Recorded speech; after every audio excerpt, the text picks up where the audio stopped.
Hello, my name is Anu Smalley, and I'm sitting here with Daniel Gullo and Steve Forte, the co-chairs of the Global Scrum Gathering in Phoenix. Good morning and welcome. Good morning, Anu. Good morning. So this has been a very exciting 2 days. And for me, I can tell you, talking to everybody here, the sessions have been great. The Pachakuchas, that's how we agree to pronounce it, right? Yeah. Pachakucha. Pachakucha. Pachakucha. I keep going back and forth on that, but Sorry. it was really fun. So what led you to put this program together the way you did? What was your inspiration to change up things and make this program the way it is this time? Well, I think initially when Stephen and I were talking about, what do we want to do for Phoenix, we said, well, we want to kind of break the mold of the gatherings, right? Let's try some experiments and make a departure from the kind of the same old, same old. So, and that was based on some of the feedback we've gotten over the last couple of years, that it's, the same program. And I had chaired Las Vegas, and that was my first time chairing a gathering. And I did do a little bit of experimentation, but not really quite to the level of what we've accomplished here. So that was kind of my input.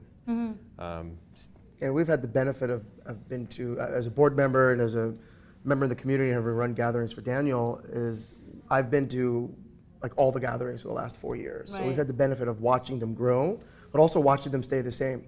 And what was innovative maybe 5 or 10 years ago, like open spaces, 10 years ago when we had our first gathering, was epic. It was revolutionary. Now it's table stakes at an event. Right. So we wanted to, in that kind of spirit, bring some new things that might become table stakes in 2 or 3 years. Things like the Pachakuchas and the Ignite Talks that were all self-driven. So why the Pachakuchas and the Ignite Talks as opposed to something different? So what got you excited about doing that format for this gathering?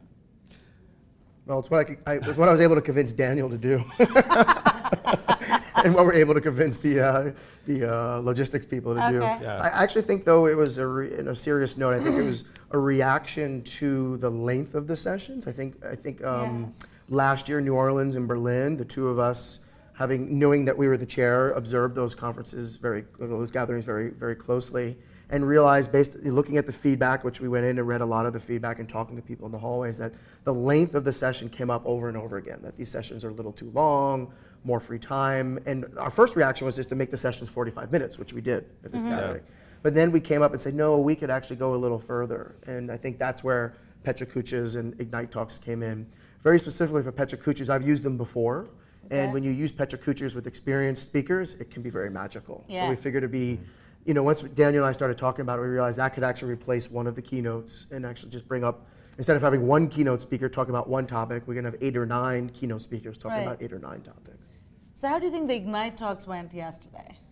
Yeah, they came off very well. Yeah? I thought, that was a complete risk, right? Because at least with the Pachakuchas, I love when he says it correctly. go away. Yeah. At least with the Pachakuchas, people already knew for the last 3 or 4 months that they were going to be doing these, really short segments. The folks with the Ignite Talks only found out like less than a day before they were to present. Right. So one of the presenters found out at 10 a.m. and he had to present at 4 p.m. So he literally had just a few hours. I mean, and some folks, in all honesty, they said, well, I'm going to submit to the Ignite Talks, and they had prepared some material already before that, but you'd never know for sure until the day of, right? So we didn't really know what to expect, right? We didn't know who was going to be doing them, so we had no opportunity to vet them beforehand. And then they came off, almost perfectly. So. And the idea for the Ignite Talks were inspired by something called Bar Camp. And Bar Camp is a one-day unconference where it's all-day Ignite Talk. So everyone shows up in the morning, they put them up, they do the sticker voting, and then the organizers like the Daniel and the Stevens would go and just make a matrix of all the sessions that had the top votes, and then the attendees would go for the entire day. And I figured, hey, that would be pretty cool to do. And then we were like, oh, well, we have open spaces, and that's very dynamic. So we said, well, let's just try it as one session, as a closing session with the entire plenary. And there's also a way to get the community involved. At the end of the day, we're a humongous event now. But we still are a gathering. We still are a community event. So it was a way to have the spirit of having some community-driven content and community involvement, which is what we're all about at the Scrum Alliance and the Scrum Gathering. Yeah, and definitely, given that there was 700 plus people, and not everybody had the opportunity to be a presenter, it gave people an opportunity to step up and talk about things that they want to present and not just do an open space on. I think that was a great opportunity for them. There's also some directionality involved in this, is that this is what the community asked to hear, and that will help the future chairs of future gatherings curate content and solicit content, because this is what everyone asked for. We think as chairs we know what people want, but this is actually what they really want. The 700 people there voted on this. And I was talking with some of the presenters yesterday before they went on stage, and I think half of them, they were first-time attendees. So it's not only the first-time speakers. Amazing. Yeah. That's very amazing. Yeah, my first-time attendee, I don't think I would have, I don't know if I would have been willing to, I'd be too nervous to step up and go and talk, do something like that. Yeah. But you were talking about future chairs and other chairs. So for the people who are interested in being future chairs, what advice do you have for how do you get started? What goes on? What do some of us who want to consider being the future chairs, what should we watch out for? What should we focus on? What advice do you have for future chairs? So I think it's very important, obviously, to attend some gatherings, right? Attend as many gatherings as you possibly can, because that gives you exposure to kind of how things happen and what's the focus and the general flavor of the gathering. And then get involved in terms of reviewing, right? So, and even speaking as well. So, getting some experience from that angle, because really what we do as chairs is primarily focused around the program itself. So, that includes lining up the reviewers and setting the tone for the program, picking the theme, etc., choosing the keynotes, and all that aspect of the gathering. So, getting the kind of the behind the scenes view of the gathering is extremely important if you want to be a co-chair for it. Right. And the other thing I think around that is one of the things we did early on, I think we probably settled this over lunch in July. So I don't know how many months ago that was, almost a year ago, which actually is the structure. Yeah. So we were talking about, so the idea of the Ignite talks, the Pecha Kuchas, the shorter sessions was over lunch, literally almost a year ago. And the structure helps define that, because Daniel said they had to create the program. You're absolutely correct, but the structure also drives that a little bit, because you'll choose a slightly different program. If you're going to have a 3-hour keynote, you might go get a university professor. If you have a 10-minute keynote, you might go get a stand-up comedian, right? So defining the structure of the program first, and then building the program around that structure. Interesting. That's the first thing I think you need to tackle. Okay. So hindsight, what would you have done differently, if anything, for this program? I think it would have been interesting. I mean, I was very happy with it. But one thing I would try is maybe instead of having keynotes of an hour, even having like TED Talks, the big name folks coming in doing 18 to 20 minute segments. Ooh. So an even shorter keynote sessions. What else, Stephen?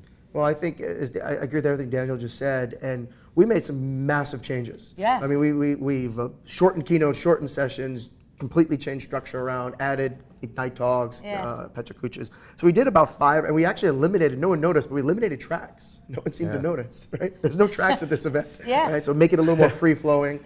So freedom being the theme. Yeah, sure. Exactly. So we made 5 or 6 massive radical changes, and if I could go back in time, I would make 6 to 10 radical changes. Sure. I just thought 5 or 6 was as much as the event could handle, and it turned out so awesome and nothing failed.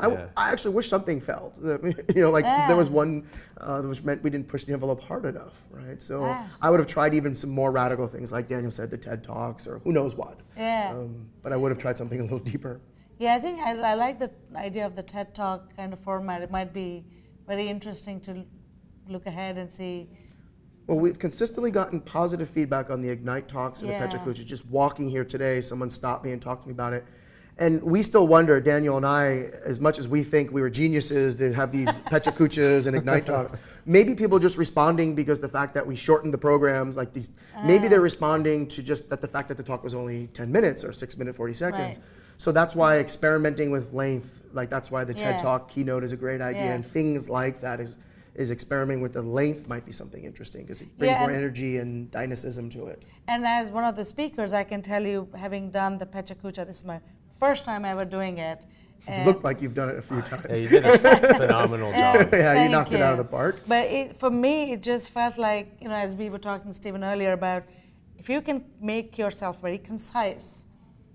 We all spoke for 6 minutes, 40 seconds and still got a point across. Exactly. Yeah. Right? And I think the power in being able to be very concise about what we want to say is very powerful, very strong, that you can get your point across. All those 6 minute, 40 second Pecha Kucha talks would have probably been a 45-minute talk. Yes. Right? And they all were able to get their point across. Exactly. So maybe one of the things we learned is maybe next year we go to half-hour talks. Well, we're not the Right, chair, so we right, don't know. right. But maybe that's one of the experiments, right? Right. But even shorter talks, right? So what was your most favorite moment of the event so far? Oh, The easy. selfie doesn't count. We've already talked about the selfie. So, Well, my favorite moment was when I had 703 people correct Daniel's pronunciation of Pecha Kucha. That will go down in Steve's memories forever. So Yeah, I was okay. wrong. I could be wrong. No. I was wrong. You were wrong. Well, I was always saying Pecha Kuchas as well. So It means something. chit chat in Japanese. It's yeah. an actual Japanese word. That's why there should be no ambiguity how to pronounce it. Yes. You just ask a Japanese person. So you're looking forward to doing a retrospective on what went well, and looking back to heading back home. When are you guys heading back home? Not necessarily looking forward. I don't want this to end. You don't want this It's to been a end? great event. I told Yeah. Daniel at breakfast yesterday, don't want this to end. So yeah, looking forward to helping the future chairs. Yes. Hopefully they'll seek out our advice. But I always joke around that there's kind of like some postpartum depression. Yes. Like you work on this for 9 months, and I'm not saying it's like real, carrying a baby or labor or anything, but after the gathering, it's a little bit anticlimactic, and you're like, oh, so when am I going to have a baby again? right. Right? And as a attendee, and I can tell you this, I want to go home because I'd like to go see my family, but I You don't don't want to want to leave. Yeah, yeah. It's been a great event. It's the networking and everything, meeting people. It's been really, really a great experience. So thank you very much for your time. I'm Thank sure you. you have a lot of stuff to wrap up and deal with open space, and I appreciate We still have a you closing keynote. You have a closing keynote. have I'm really one looking more. forward to that. So appreciate your time. Any closing thoughts before you head back up to wrap stuff up for the conference? Keep an open mind and dare to be different. Experiment. accept the possibility that you might be wrong. Thank you very much, Daniel Gullo and Steve Forte. Thank you. Thank you.